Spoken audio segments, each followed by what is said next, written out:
बहुत बहुत स्वागत है आप सभी का पढ़ाई कर ऑनलाइन पर। आज क्लास के माध्यम से हम देखेंगे। आज की क्लास में हम finally BA second semester history का पूरा मॉडल पेपर क्वेश्चन पेपर लेके आ चुके हैं। ये आपका जो पेपर है आपका मेडिवल हिस्ट्री का है। आपका history of medieval India paper का नाम है। जिन भी यूनिवर्सिटी में जो है या फिर जिन विद्यार्थियों ने जो है मेडिवल हिस्ट्री का पेपर ले रखा है सब्जेक्ट में, तो मैं ये पेपर जो दिखा रहा हूँ इसका मैं साथ में सोल्यूशन भी दूंगा जो आपको अपने एग्जाम में अच्छे नंबर दिलाने के लिए महत्वपूर्ण साबित रहेगा। क्योंकि आज की क्लास के माध्यम से जो है हमारी इसी पर इस पेपर को सॉल्व कराने का प्रयास रहेगा प्रॉपर। क्योंकि मैंने मॉडल पेपर काफ़ी मैंने अपलोड कर दिए थे, काफ़ी बच्चों के कमेंट भी आ रहे थे कि सर पेपर का सोल्यूशन भी साथ में देते चलिएगा। इसलिए आज का जो पेपर रहेगा पूरा सॉल्व मॉडल पेपर रहेगा, इसलिए जरूर देख लीजिएगा। परीक्षा के दृष्टि से सभी में महत्वपूर्ण साबित होगा। जिसमें आपकी लिखित की परीक्षा होगी, आपका जो है लिखित की परीक्षा यानी रिटन का एग्जाम होगा। ठीक है, देख लीजिएगा। यहाँ से मैं आपको दिखाया भी दे रहा हूँ। आपका हिस्ट्री ऑफ मेडिवल इंडिया है आपका 1600 जो है 1206 AD से लेकर जो है 1757 AD तक इसमें आपको पढ़ना रहता है। इसी पर जो है आज हम देखेंगे। पेपर आपका 3 खंडों में आपका विभक्त रहेगा। सबसे पहले मैं सेक्शन ए के प्रश्नों को सॉल्व करने का प्रयास करूंगा। इसका जो पहला क्वेश्चन आपका दिया हुआ है कि चालीसा, जिसे जो है तुर्कान ए जो है चहलगानी कहते हैं, ये क्या होता है? चालीसा जिसे कि शब्द से ही स्पष्ट हो जाता है ये होता क्या है। तुर्कान ए जो है चहलगानी जो है ये गुलाब वंश के जो है दूसरे बादशाह जो है इल्तुतमिश द्वारा जो है बनवाया गया जो है एक 40 तुर्क सरदारों का एक दल था, जिससे जो है बादशाह ने जो है अपने स्वतंत्र यानी राजतंत्र को जो है बांटने अथवा सहयोग के लिए जो ये बनवाया था। ठीक है, इसके बारे में पढ़ लेना, काफ़ी महत्वपूर्ण प्रश्न है। तो चालीसा क्या है? ये जो है 40 सरदारों का एक कह सकते हो एक प्रकार का सरदारों का एक दल था, जिससे जो है बादशाह ने जो है अपने जो है राजतंत्र को जो है बांटने और अपने जो है राज को सहयोग के लिए तो इसको निर्माण किया था, इसको बनाया था।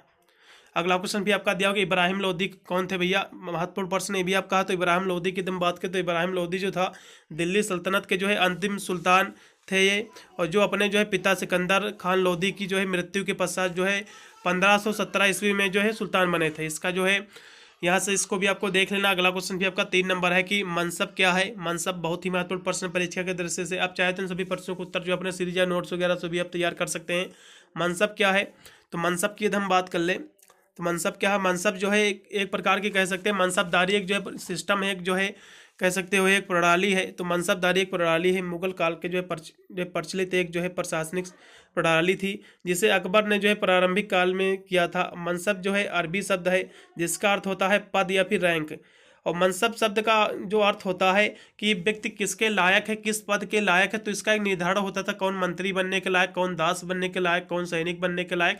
तो इस तरह से जो है इसका निर्धारण होता था, यही मनसब होता है। ठीक है, तो ये जो था अकबर ने जो है इसका प्रारंभ किया था। मनसब जो है ये अरबी भाषा का शब्द है जिसका अर्थ होता है पद या फिर रैंक।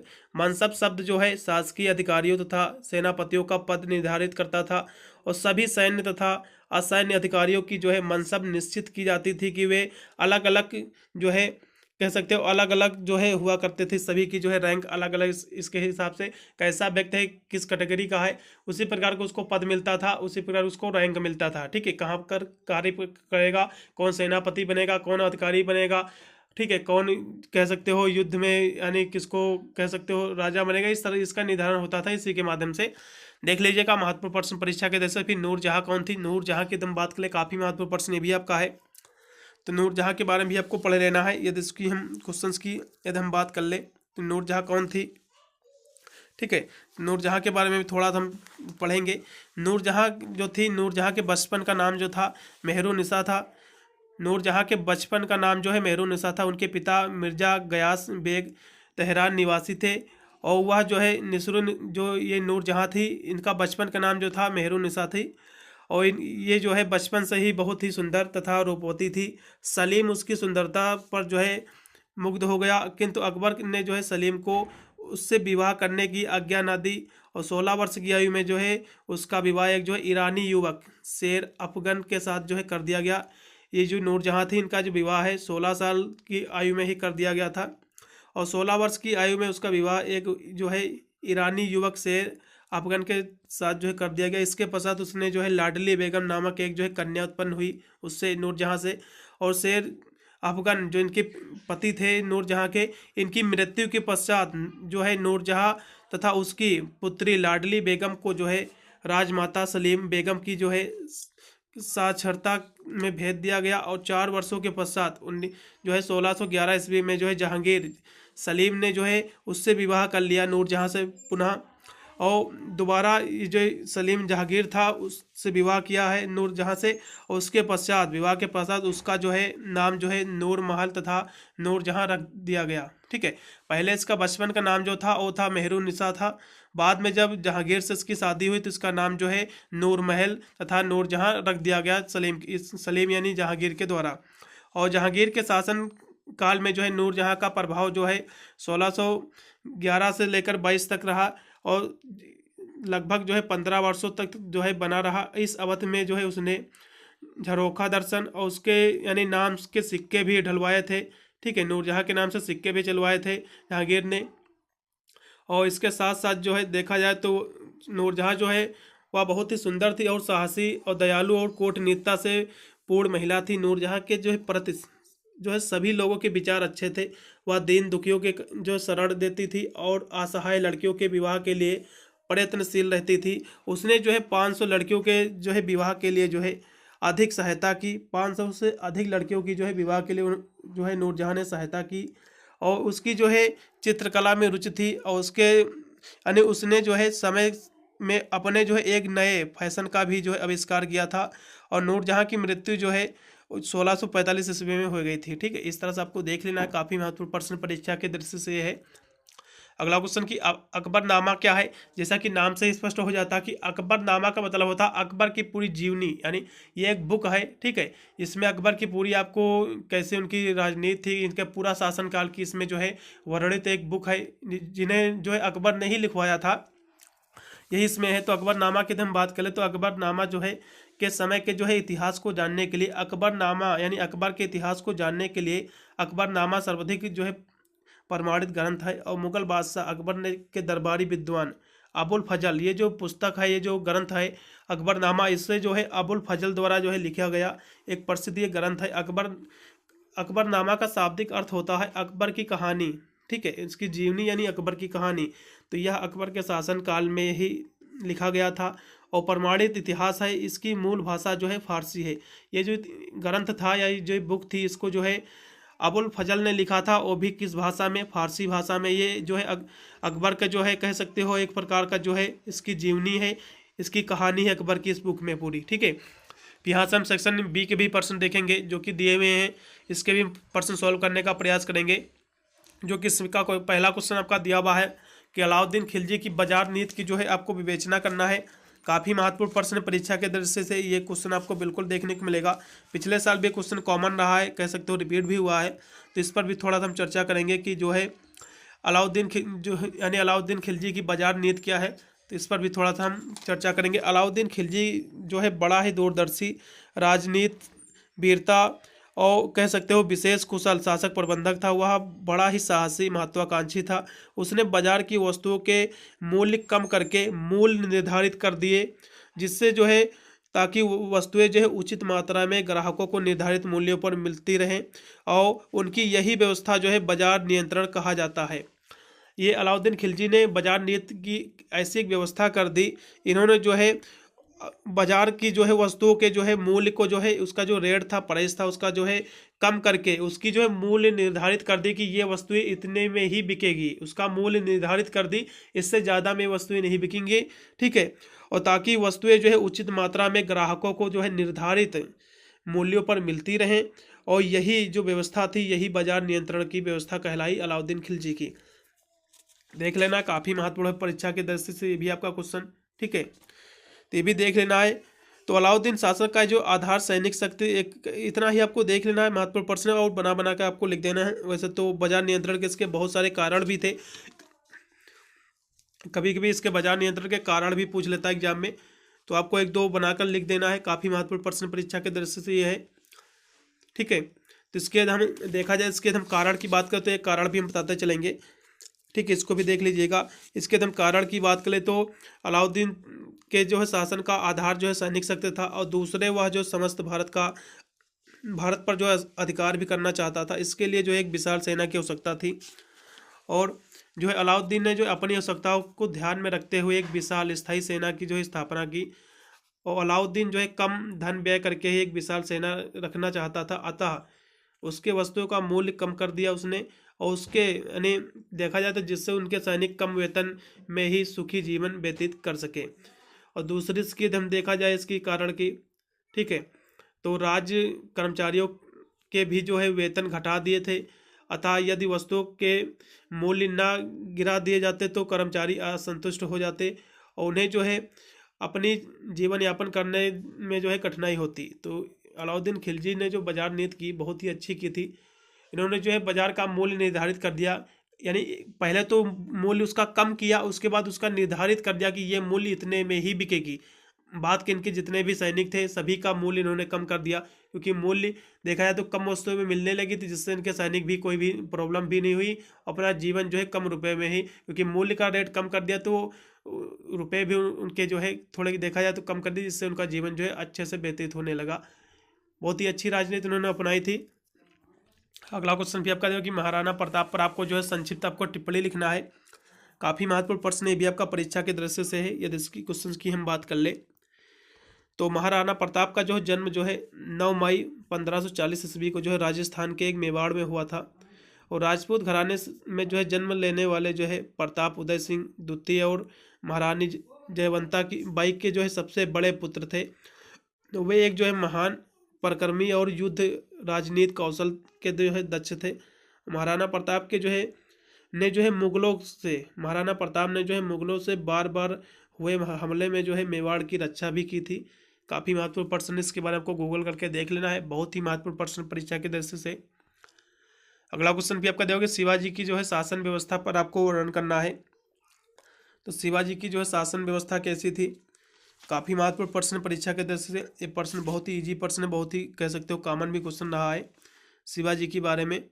तो शिवाजी की यदि हम बात करें तो शिवाजी की जो है सफलता का जो है प्रधान कारण उसका जो है आकर्षण व्यक्तित्व और चरित्र था। वे बड़े ही दूरदर्शी थे, वे महान विजेता योद्धा संगठनकर्ता एवं कुशल जो है राजनीतिज्ञ थे।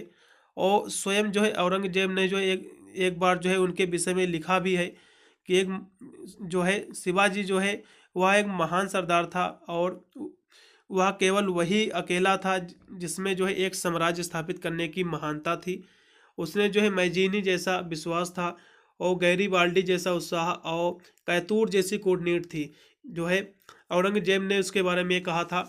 और यदि हम शिवाजी की यदि हम शासन व्यवस्था की बात कर ले, ठीक है, तो शिवाजी एक जो है संपूर्ण जो प्रभुत्व संपन्न निरंकुश शासक थे और राज्य की जो है संपूर्ण शक्तियाँ उनमें जो है केंद्रित थी।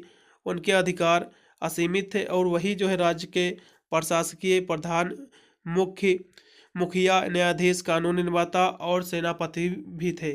ठीक है, इसके बारे में देख लेना, काफ़ी महत्वपूर्ण प्रश्न परीक्षा के दृष्टि से। यहाँ से आपका सेक्शन सी के प्रश्न स्टार्ट हो जाते हैं, जिसके प्रश्नों की बात कर ले। काफ़ी महत्वपूर्ण प्रश्न है। इल्तुतमिश की जो है प्रारंभिक समस्या क्या थी, उसके जो है इसका समाधान उसका कैसे किया, इसके बारे में भी देखेंगे। काफ़ी महत्वपूर्ण है परीक्षा के दृष्टि से भी क्वेश्चन। तो यदि इस क्वेश्चन की हम बात कर ले तो इल्तुतमिश के सिंहासन पर बैठते ही जो है उसे अनेक कठिनाइयों का जो है सामना करना पड़ा और सुल्तान बनने के दौरान जो है दिल्ली सल्तनत की स्थिति जो है बड़ी ही अव्यवस्थित थी, कह सकते हो बहुत ही बेकार थी। और दिल्ली का सिंहासन चारों ओर से जो है संकट से घिरा हुआ था और इल्तुतमिश को जो है निम्नलिखित कठिनाइयों का सामना करना पड़ा, जैसा कि तुर्की अमीरों की समस्याएं थी और जो है साम्राज्य विभाजन से उत्पन्न समस्या थी और बंगाल की समस्या थी, राजपूतों शासकों का विरोध था, मंगोल आक्रमण का भय था और राज्य के आंतरिक समस्या। ये सब देखा जाए तो इल्तुतमिश की जो है प्रारंभिक समस्याएं ही थी।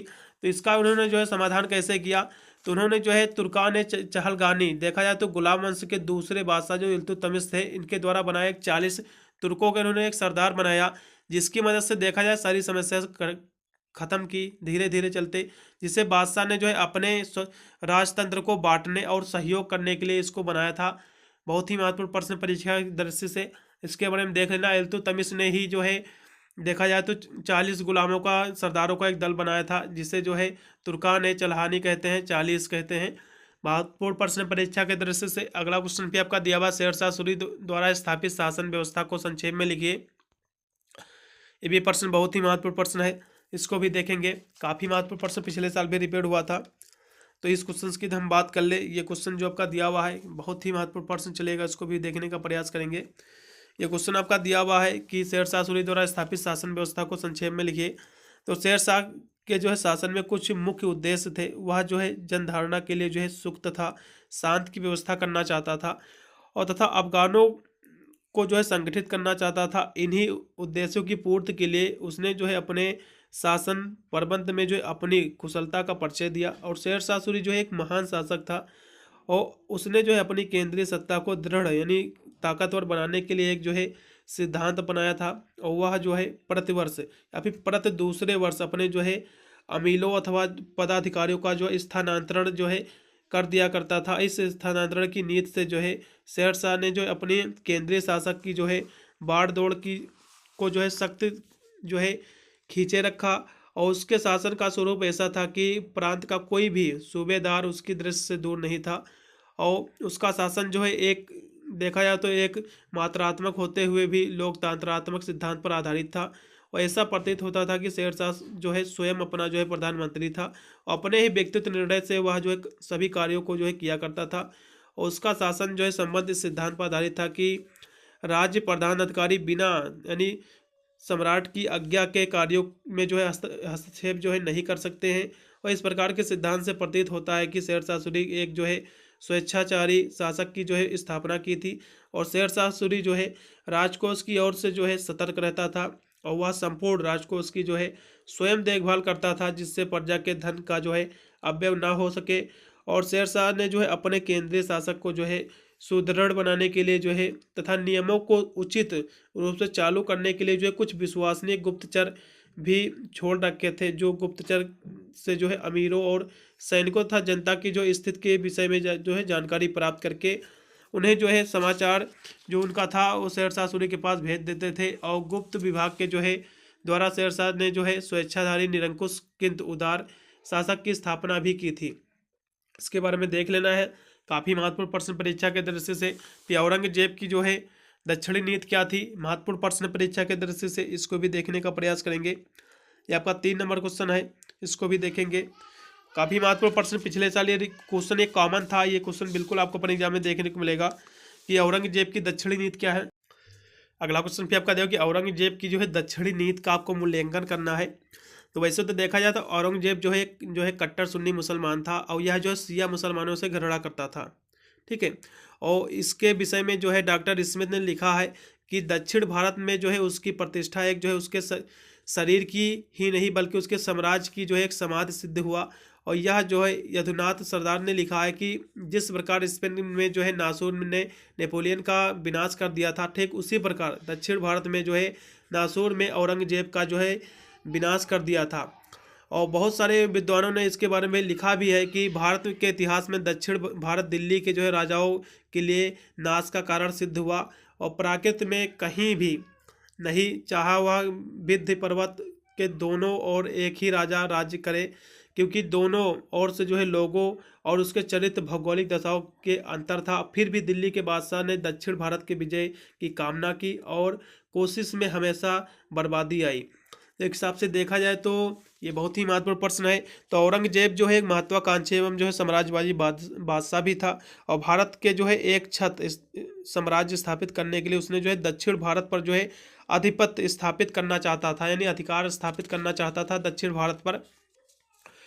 ठीक है, उन्होंने जो है इसी उद्देश्य की पूर्ति के लिए जो है अपने शासन काल में जो है 25 वर्ष बिता दिए। इन्होंने औरंगजेब ने जो है देखा है दक्षिण भारत में जो है अपना अधिकार करने के लिए पूरे 25 वर्षों का इनका जो है संघर्ष चला और अंत में इनको विजय भी मिली। ठीक है, दक्षिण भारत पर। अगला क्वेश्चन फिर आपका 12 नंबर की मुगल काल में जो है आर्थिक स्थिति का आपको उल्लेख करना है। तो मुगल काल में आर्थिक स्थिति बहुत ही अच्छी थी देखा जाए हिसाब से। तो मुगल काल के दौरान जो है आर्थिक यानी अर्थव्यवस्था बहुत ही विकसित थी। और इस समय जो है भारत जो है विशेष रूप से उस समय जो भारत विशेष रूप से वस्त्रों यानी कपड़ों, गहनों, खाद्य पदार्थों, चीनी वस्त्रों, चीनी के मिट्टी आभूषण के निर्यात जो है प्रमुख देखा जाए तो एक व्यापार था। इसके साथ साथ जो है कृषि का भी व्यापार और शिल्पकला, विज्ञान, गणित आज आदि भी जो है उस समय बहुत ही विकसित थे। बहुत ही देखा जाए हिसाब से आर्थिक स्थिति उस समय की ज़्यादा अच्छी थी। कृषि वगैरह भी बहुत ही अच्छी थी और वस्त्रों का उद्योग, ठीक है, गहनों, आभूषण, खाद्य पदार्थों सभी का उद्योग जो है बहुत ही अच्छे से चल रहा था, बहुत ही अच्छा था, कुशल थे उस समय के व्यक्ति। इसके बारे में आपको देख लेना है, स्थिति बहुत ही उस समय की अच्छी थी। व्यापार में भी जो है सफलता थी। अगला क्वेश्चन लास्ट में दिया होगी, भारत में जो है सूफी आंदोलन की क्या प्रमुख विशेषताएं हैं, आपको उल्लेख करना है।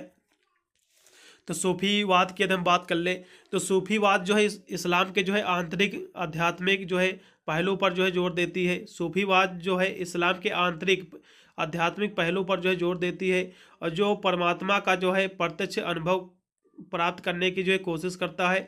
सूफी जो है सभी धर्मों की जो है एकता में विश्वास करता है और जो है ihsan की धारणा को अपनाते हैं, जिसका अर्थ होता है आस्था और कार्यों की जो है उत्कृष्ट। यानी वे ध्यान, जप, नृत्य सहित विभिन्न प्रथाओं के माध्यम से जो है भगवान के साथ जो है गहरा संबंध बनाने का प्रयास करते हैं। और सूफी के आत्म अनुशासन को जो है ईश्वर का ज्ञान प्राप्त करने के लिए जो एक आवश्यक शर्त माना जाता है, जबकि रूढ़िवादी मुसलमान जो होते थे ये बाहरी आचरण पर जोर देते थे और सूफी आंतरिक शुद्धता पर जोर देते हैं। और सूफी जो है प्रेम, भक्ति और मोक्ष प्राप्त करके जो है एकमात्र साधन मानते थे।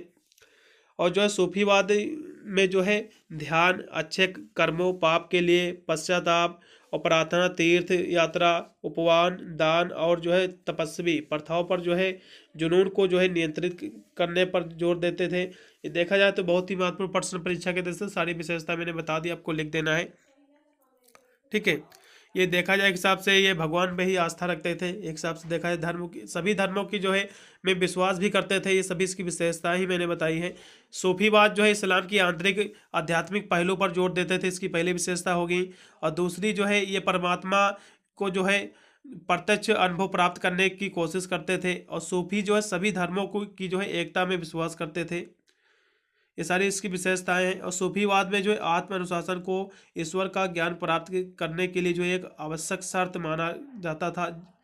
और जो सूफीवाद जो है आंतरिक शुद्धता पर जोर देते थे। सूफीवाद में जो है प्रेम और भक्ति को मोक्ष प्राप्त करने का जो है एक मात्र साधन मानते थे। और सूफीवाद ने जो है ध्यान, अच्छे कर्म, पापों के लिए पश्चाताप, प्रार्थना, तीर्थ यात्रा, उपवास, दान और जो है तपस्वी प्रथाओं के द्वारा जो है जुनून को नियंत्रित करने पर जोर दिया है। ये सारी इसकी विशेषताएं हैं, देख लीजिएगा, तैयार कर लीजिएगा, बहुत ही महत्वपूर्ण है। मैंने पूरा पेपर सॉल्व करा दिया है, देख के ही जाइएगा। मैंने अन्य सब्जेक्ट के भी मैंने मॉडल पेपर में बॉर्डर क्वेश्चन आंसर प्रोवाइड कर रखा, आप जाकर प्ले लिस्ट में देख सकते हैं। BS second semester all subject का मिलेगा, काफ़ी वीडियो डाल रखा, आप जाकर तैयार करके अपने एग्जाम में अच्छे नंबर प्राप्त कर सकते हैं। मिलता है वीडियो में, तब तक सभी को thank you watching this video.